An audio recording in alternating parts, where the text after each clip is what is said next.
Hello, everyone. My name's Ken Blackburn. I'm the Executive Director of the Campbell River Arts Council.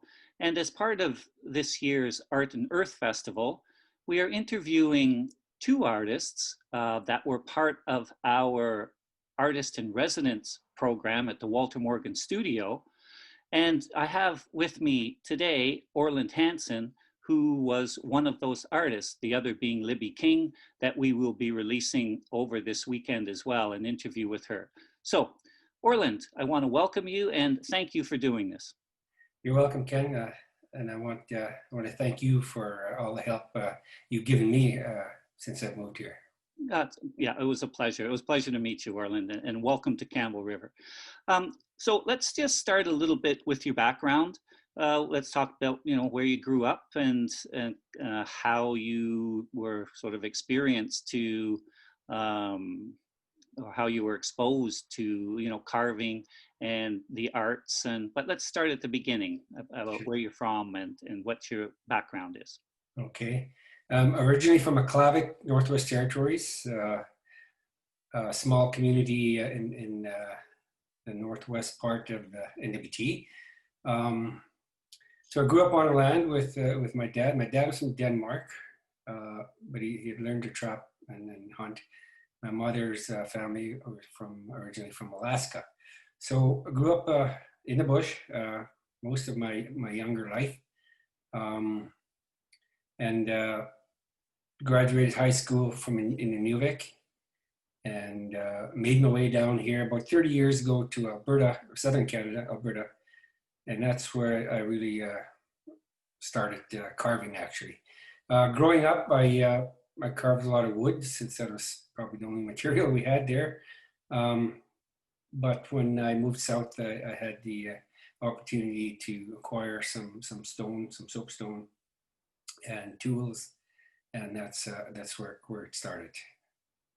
Okay, and in your family, as you were a boy growing up, was there any carving around you, or did you have any mentors or people that you kind of looked up to? Not so much, but there was a lot of hands-on tool making. For instance, some of the tools that we needed for trapping and such like that. My dad and brothers, they would make them themselves using whatever material they had. My mother was a really accomplished seamstress. She did a lot of sewing, as did my sisters. So I was surrounded by talented people. I always drew. That's what I did a lot of. I did a lot of drawing when I was younger, mostly pencil drawing. So I always thought I had the ability to try and move on to carving. And it had its challenges, but I think that at the end of the day, I'm pretty happy where I am as far as my ability to carve anything that I put my mind to. All right. And when you say you sort of grew up in the bush and with your family, was there a community around you, or did you have a lot of people or other artists in the community, or? Um, we actually lived across it's called the West Channel, the Mackenzie River, Peel Channel. So we didn't live right in the community of Aklavik. But for about 6 months of the year, 4 to 6 months of the year, we were actually at a camp about 80 miles north. So yeah, like we used to in the fall, wintertime, we have to walk across the river. It's about a couple miles to school every day. There was local artists. It's not as many as there is now, but there were some old timers there that were known. How they made good tools, whether it be an ulu or a harpoon or something like that. So I guess they were working carvings, and there were some, of course, that better than others. So yeah, I mean, it was when you had spare time, I would be trying to either draw or carve something, but not so much learning at that stage. It was just self-taught pretty well. Okay. And then around what age would you have, in a sense, kind of migrated south, and then from there, how did you kind of get introduced to like different materials like stone and sort of carving techniques? Yeah, I had I tried carving antler and some stone, but it wasn't until I moved to Alberta. So I was about 30 years old, so it's a little over 30 years ago. Um, and I bought some Dremel tools to carve with. Um, and it was just a learning experience for me. Um, I did mostly traditional Inuit scenes, whether it be animals or hunters or drum dancers. And at that time, I used a very soft stone. It's originated in Brazil. It's talc, so it's pretty well the softest mineral out there. Easy to carve, beautiful to finish, but it's very soft, so very easy to scratch. But as I continued to carve, I started hanging out and meeting other carvers back home in the Inuvik area. There was a festival. It was pretty big at one time. The festival in Inuvik Artist Festival, and it would bring artists from around the north and southern Canada, and it was a great opportunity to just watch people work, ask questions, and I learned a lot from attending that arts festival. Yeah. And so what is the range of materials that you're working with? You've mentioned, antler and stone, but I know that you also carve other things. Yes, yeah. There's a lot of different types of stone I carve. I carve mostly what I would call hard stone, which means that once it's finished, um, you won't be able to scratch it, say, with a callus, or so the finish will stay. So that's anywhere from limestone to marble. Marble is about the hardest I think I would carve. Alabaster. There's a lot of different types of stones, and you find a lot of it in BC, which is cool. Um, Bone. I've carved a lot of whale bone, different antlers, moose, caribou, horn, muskox, buffalo. Anything that's natural, even baleen. I've come across some baleen in the last year, and I've tried that, and that's very interesting to work with. But I like to say that all my materials are natural, and even wood. I think that's going to be the next step for me, is just to try some of the material here in the West Coast. Okay. Okay, great. Yeah.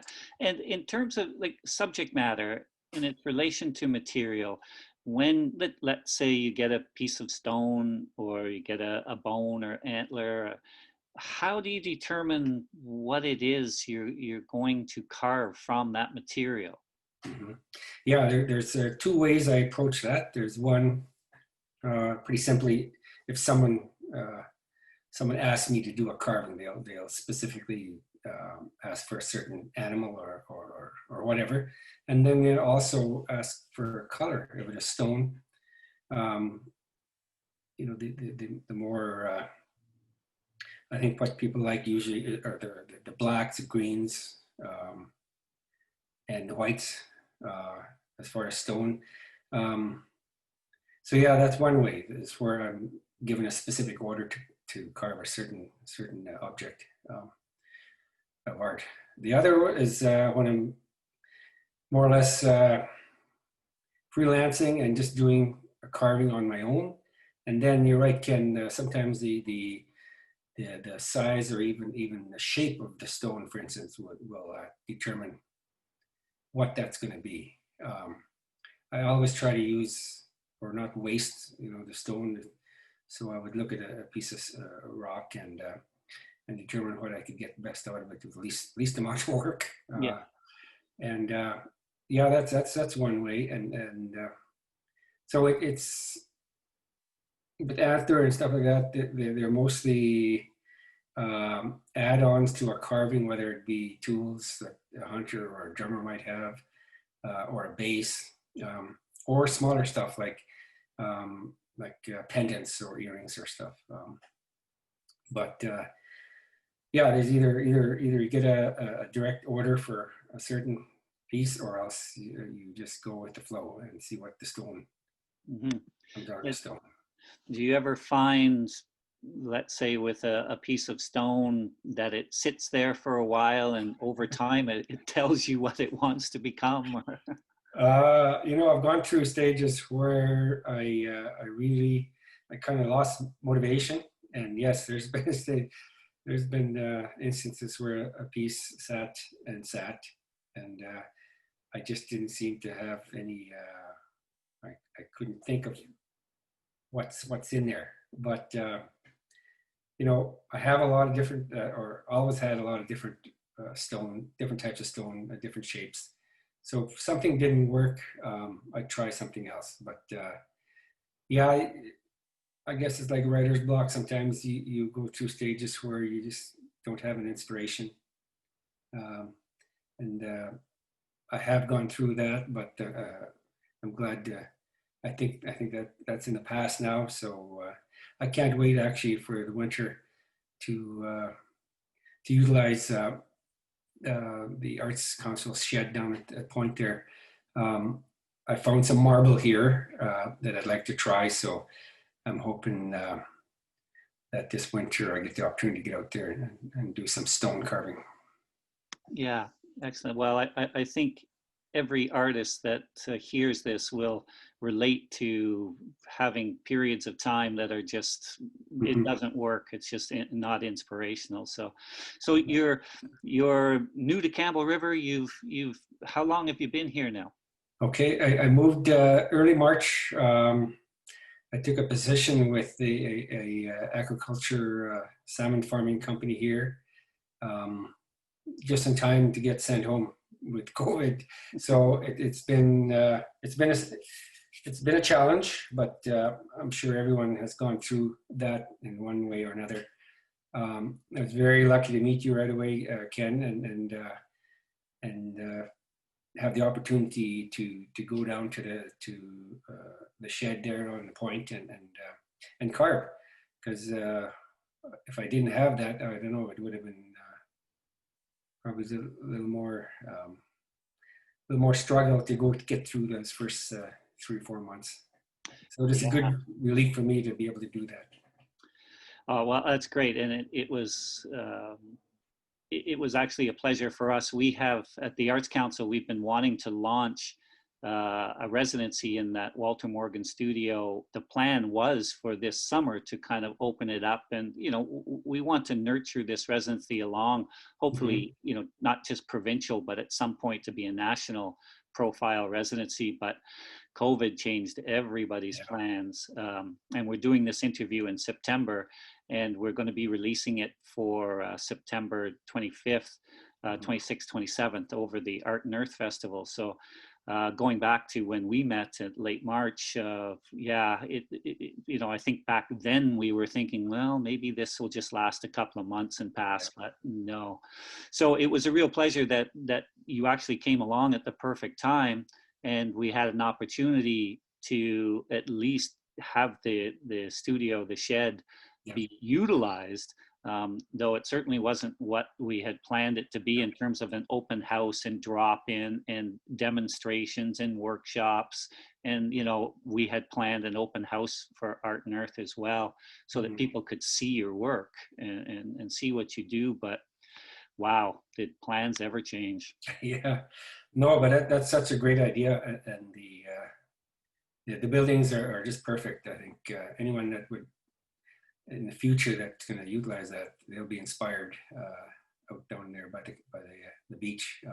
So yeah, again, I really did appreciate the opportunity to be able to use that. Yeah, great. Thanks, Orland. Okay, so we'll just wrap up. It's in terms of, you say you're looking forward to like fall, winter now. Is there anything in particular that you have planned? Any pieces that you're going to be working on?